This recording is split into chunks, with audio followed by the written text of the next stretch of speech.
I'm Scott Flowers with Cloud Ninjas. Today we're here to go over Gigabyte R183-Z96-AAD1. Let's get going.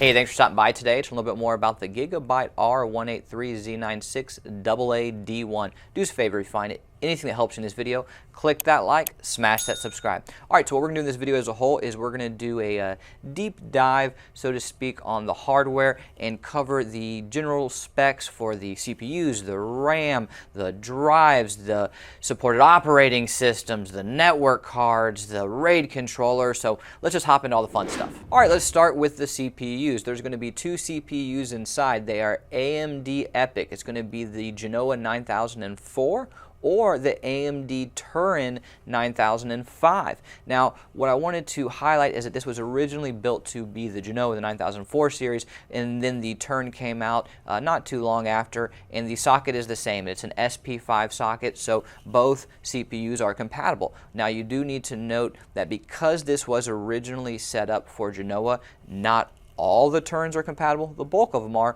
but the final two that are the 500 watt TDP, those are not going to work, but all the rest of the Turins will, and all you really have to do is update the BIOS. You can just go to Gigabyte's website and do a quick BIOS update, and you will be able to use the Turin procs. People ask us all the time, hey, what CPUs do you recommend?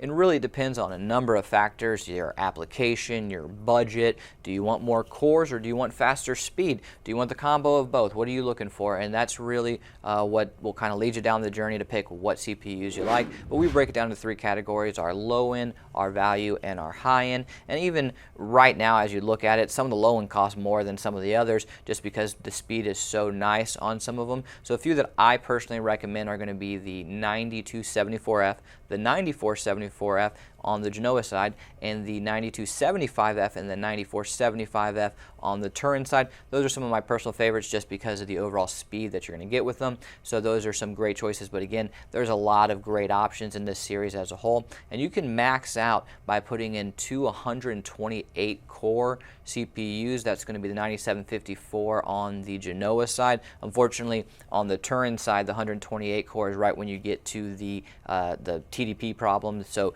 you're going to go to the Genoas for those, but again, you can still get 256 cores into a 1U server, so that's a pretty amazing processing power as a whole. That brings us to RAM. It takes DDR5 memory. There are 24 DIMM slots inside. That means 12 DIMMs per CPU, and that's actually really important to note because there's 12 DIMMs per CPU. That breaks down to 1 DIMM per memory channel, which is really nice because when we talk about speeds, we don't have to worry about it clocking down. When you're putting 2 DIMMs per channel, you do have a clock down issue. Now, of course, the rank you put in is a different story, but as far as having the 2 DIMMs per channel, which is an issue when you have a single socket with 24 DIMMs, that will lead to some clock down issues. So what speeds are supported? Well, you have 4800 is the max speed with an AMD Genoa processor, whereas you can get the 5600 or even 6000 speed as long as you're using the Turin 9005 processor. So those are going to be the supported speeds.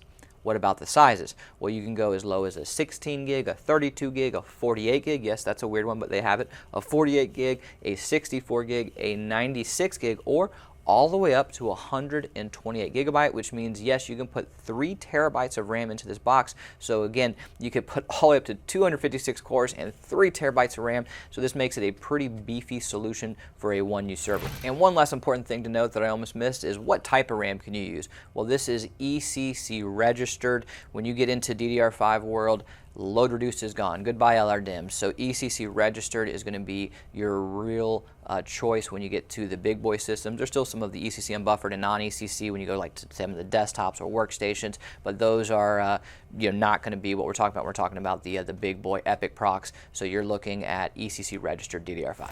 Well, that brings us to storage, which is one of the most unique things about this box. If you look at the front, you're going to see 4 large form factor 3.5-inch drives, which the cavities do allow for a 2.5-inch drive, so you could put a 2.5-inch solid state drive or hard drive in there for that matter. And it has 4 9.5 millimeter drives. Now those are a little bit unique and not super common, but you can put in 8 drives into the front. So what interfaces are compatible, and let's break down the speeds and sizes and compare them all.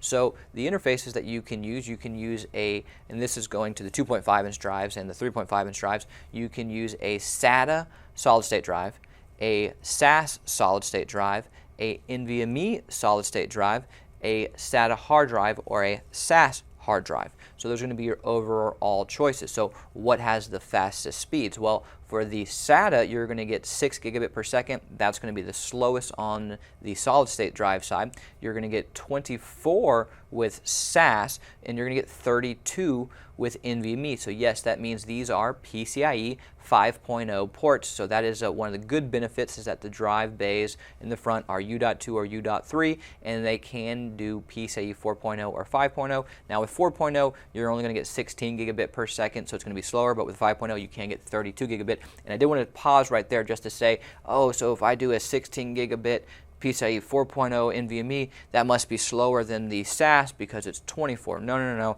That's where the numbers lie a little bit, because the read and write performance is going to be better, and you're going to have lower latency with the NVMe. So NVMe is still the winner, even if it's going to be Gen 4. If Gen 5 is out of your budget, don't worry about it. Gen 4 is still great performance overall.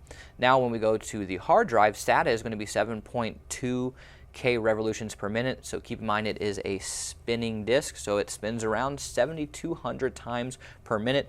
And with SAS hard drives, you're going to get 7.2K, 10K, or 15K. So that's the benefit of the SAS hard drive compared to the SATA hard drive, is it's faster, but they're prone to wear out and break down over time because you're spinning around 15,000 times per minute. They are a mechanical device. The ball bearings will wear out over time, and they can fail. So if you have been running a SAS drive for 3 to 5 years, you might want to consider now's a good time to upgrade and move over to solid state drives. All right, that brings us to capacities. So on the SATA solid state drive side, you get 7.68. For SAS, you're going to get 30.72. For NVMe, you're going to get 61.44. And for your hard drives, you're going to get 24 terabytes on SATA or SAS hard drives, which is really nice from a budget standpoint, because a 24 terabyte SATA large form factor hard drive, or SAS for that matter, are going to be on a price per gigabyte substantially cheaper than the solid state drives. But again, on a performance side, the solid state drives are definitely going to be better performance and more reliable. All right, so let's talk about the 9.5 millimeter drives. So this is, again, kind of a little bit of a funky one.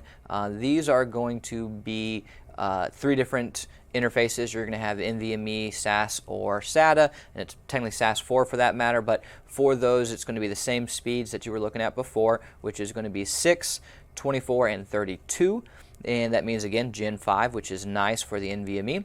And for the overall capacity, it's going to go down a bit for a couple of them. Still going to be 7.68 for the SATAs, but it's going to be 15.36 and 15.36 for the SAS and the NVMe, which kind of makes sense because you're looking at a smaller drive, less space to put your chips into as a whole. Not that they're not going to be able to get bigger in the future. I'm sure someone will drop a comment down in a year and say you can put in a 30 terabyte, and I'm sure in a year there probably will be that. But as of right now, those are going to be your highest capacity. All right, let's talk about RAID. So there's a number of different great hardware RAID options, and we're going to throw up a nice little handy dandy chart here, and this will break down some of the options. It's going to show you their speeds and what interfaces are supported, et cetera, et cetera. So personally, I'm a big fan of Grade. You're going to notice a ton of Broadcom on here, and at the bottom you're going to see Grade. Grade is a somewhat newer option for NVMe that we're a big fan of. What these smart fellows have done is they have taken a GPU from NVIDIA, tied it and packaged it with their software, and to me it is the best NVMe RAID solution out there. To me it's better than Broadcom, and it's what we recommend. Now again, to each their own. Some people like Broadcom, but we are a grade authorized dealer, so if you are looking for any grade product, definitely email us at sales@cloudninjas.com. We'd love to help you out, whether it's for this box or any other box. All right, so that's going to lead us into networking. So we're going to start with the PCIe expansion ports, and then we're going to touch base on the network cards as a whole. So for the PCIe slots, there's going to be 2 full height half length, which is just another way of saying high profile. They are going to be Gen 5 by 16, so there's 2 of them, and they are controlled. One of them is by CPU 0 and one of them is controlled by CPU 1. There's also 2 OCP 3.0 slots,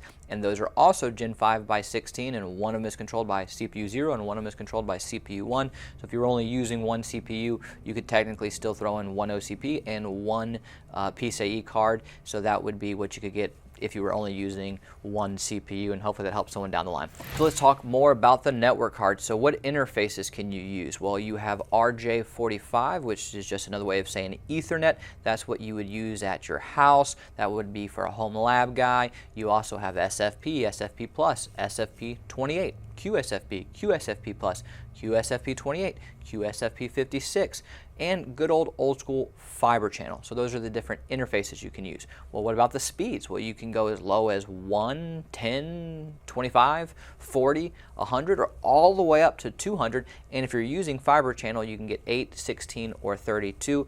And not to mention, or not to forget, I should say, there are 2 built-in 1 gigabit RJ45s in the back of the motherboard. Now they're only 1, so that's slow speed, but that's at least helpful that you do have those. And if you're using this at your house, that's probably the fastest speed you have anyways, unless you've gotten special speed from your internet provider, but that is more than suitable for most home lab uses. But if you're throwing this in a data center and you want something faster, at least 10 gigabit, you're going to need it to throw in a card. And one last important note, sometimes people ask, hey, can I throw in multiple network cards? Yeah, definitely. You can throw in two network cards into the PCIe slots and 2 OCPs for that matter. So if you want to have 4 network cards in there, you can definitely do that. Now, of course, if you do that, you've now utilized all your PCIe slots, so you can't use them for RAID or anything else, but you can definitely still use 4 network cards. So that is something that we do get asked, so I just wanted to throw that out there. And last, but certainly not least, let's talk about power supplies. There are 2 hot swap 1600 watt 80 plus platinum power supplies, and yes, again, they are hot swap, so you can take them out while the server is running, but those are going to be the kind of last bit of the hardware. 2 1600 watt power supplies. And what are your supported operating systems? Well, you're going to have Windows Server 2019, 2022, or the latest and greatest 2025. Or if you're a Linux person like we are, you're going to have Red Hat, Ubuntu, Fedora. There's a bunch of different Linux programs that work as well. So hey, drop a comment down below. Let us know your favorite. If you made it this far, click that like, smash that subscribe. And if you're looking for any custom built servers, whether that's Gigabyte, Supermicro, ASRock, Asus, Tyan, HPE, Dell, Lenovo, we would love the opportunity to earn your data center or your home lab's business. Please email us at sales@cloudninjas.com. That's sales@cloudninjas.com. Thanks for stopping by, guys. Take care.